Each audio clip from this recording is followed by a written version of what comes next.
All right, so today we're going to break down a found footage film, but not really for the scares.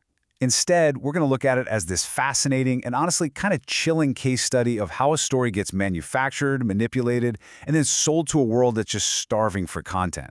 Okay, let's get into it. So the whole thing really kicks off with this haunting question, right? It's posed in a university film class, and it just perfectly sets up this ethical tightrope that the students are about to walk and, completely fall from. It's that classic question, where does observation end and exploitation begin? So, let's meet our crew. You've got this group of super ambitious film students.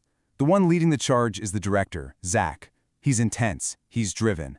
And then you have Alicia, who's really trying to be the group's moral compass, trying to keep him in check. Their professor, Ludwig, gives them this really powerful assignment. Go out, find a real story in, quote, the darkest corners. The whole point is to capture intimate, real-life storytelling. He's pushing them to find their truth and get it on camera no matter how tough it is. And you know what? They find it. Just off the side of the road, there's a community of unhoused people living in the woods. So they start filming, doing interviews. They meet residents like Steve, who's kind of tough but fair, and Alice, who's just incredibly kind. They're capturing the raw reality of their lives.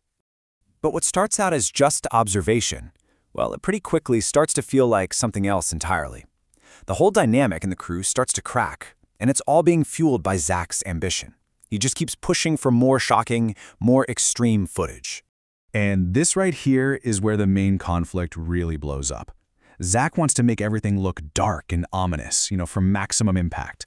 But Alicia, she's the one pushing back, saying, wait a minute, have you ever stopped to think how messed up this is? We're making struggling people look like monsters for a good story. The tension just boils over when Zach suggests the big idea. Let's spend the night out here to really capture that eerie vibe. And Alicia just shuts it down. Hard. For her, that is a line they absolutely cannot cross. But Zach, he's got an ace up his sleeve. He pulls out this email, supposedly from a major film festival, and it's just gushing about their footage, saying they can't wait to see the final movie. This is the validation they wanted, and it's the perfect tool to convince everyone, especially Alicia, to go all in. And just like that, it works. They're all in. The crew heads back into the woods for the night, and what was supposed to be a documentary shoot, well, it looks like it's turning into a genuine, terrifying fight for their lives. So the way the footage shows it, the night is just pure chaos. They set up their gear, but pretty soon these strange noises start. The vibe goes from unsettled to just pure fear. Then Nico, their sound guy, he just vanishes. Total panic breaks out, everyone scatters, and the whole thing ends with the flashing lights of police cars arriving on this horrific scene. And the found footage itself is just designed to feel like pure, raw terror, right? It all starts with a simple sound, a sudden noise in the dark, and that first question that tells you something is very, very wrong.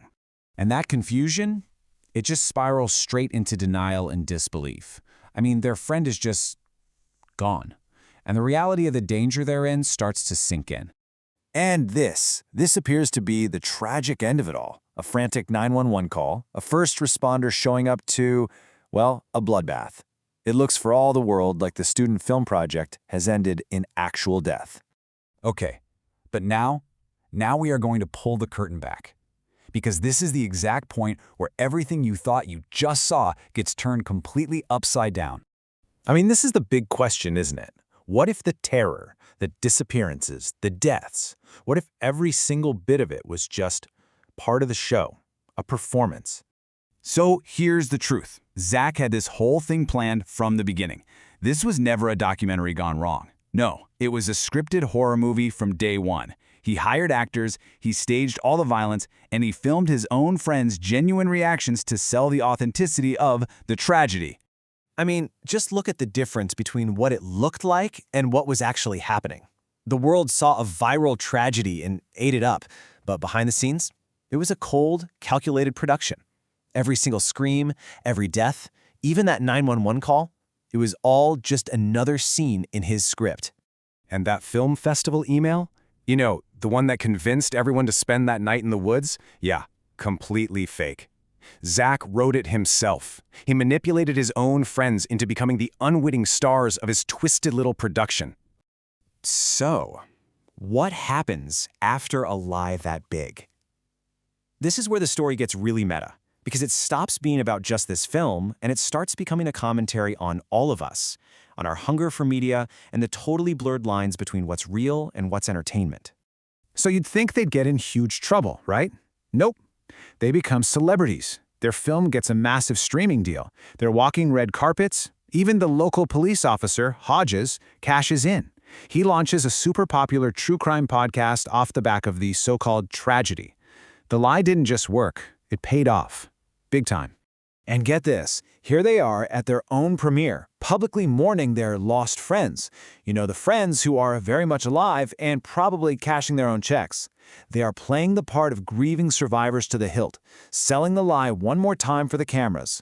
And the whole story ends right back where it began, in that same film class. Only now the professor has this chilling new addition to his lecture. Students have to sign waivers protecting the university from being responsible for any deaths that happen while they're making a film. The system didn't punish the lie, it just absorbed it and made a new rule. And that leaves us with this really final, really unsettling question. The film got made, it was a massive success, and everybody involved got rich and famous. So, who's really the villain here? Is it the filmmakers who manufactured a tragedy for fame? Or is it us, the audience?